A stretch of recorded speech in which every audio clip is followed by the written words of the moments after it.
का भय गांव में साहस की कहानी। अरावली के पहाड़ों के बीच एक सुंदर गांव बसा हुआ है। वहां लोग अपने मेहनत के द्वारा ही अन्न की उपज करके अपना जीवन निर्वाह करते हैं। पशुपालन और कृषि उनके जीवन का अभिन्न अंग है।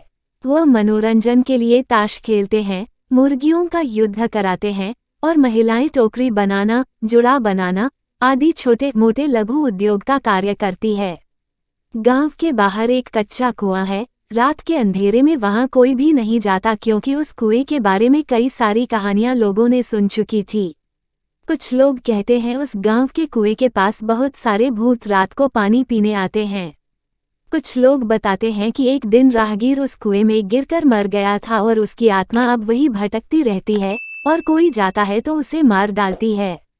न जाने कितनी ही कथाएं उस कुएं को लेकर बनाई गई थी, किंतु कोई भी व्यक्ति शाम के बाद उस रास्ते नहीं जाता और न ही उस कुएं के पास। एक दिन की बात है, गांव में लोग आपस में उस कुएं को लेकर बात कर रहे थे। उसमें एक लोहार भी शामिल था। उसने सभी की बातों को काटते हुए कहा कि भूत नहीं होता और मैं भूत को नहीं मानता हूँ। लोग उसे डांटने लगे और उसे भूत होने का यकीन दिलाने लगे, किंतु लोहार डटकर उनका सामना करने लगा और कहने लगा कि भूत नहीं होता, मैं उस कुएं के पास जाकर सबको साबित करूंगा। लोहार रात को उस कुएं के पास जाने के लिए तैयार हुआ। उसने अपने हाथ एक कुल्हाड़ी भी ले ली। वो कुएं की ओर चल पड़ा। रात बीत गई लेकिन लोहार कभी नहीं आया।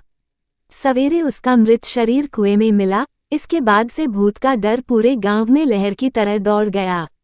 गांव के बच्चे अब शाम होते ही डर के मारे अपने माता पिता के पास पहुंच जाते।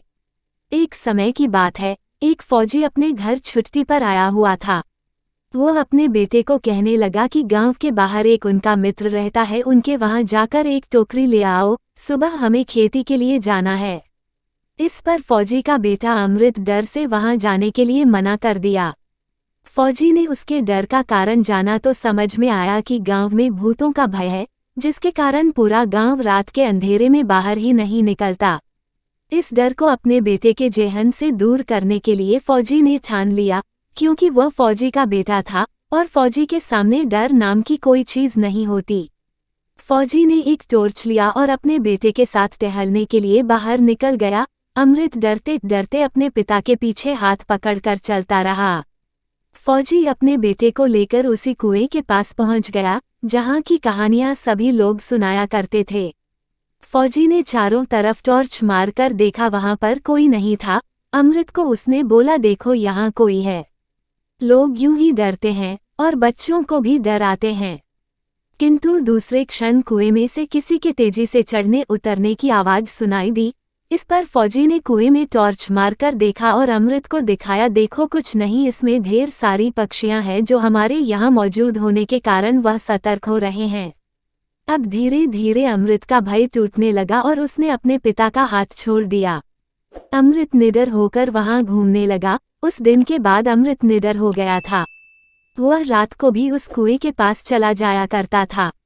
धीरे धीरे उसके गांव से उस भूत के भय का भी अंत हो गया।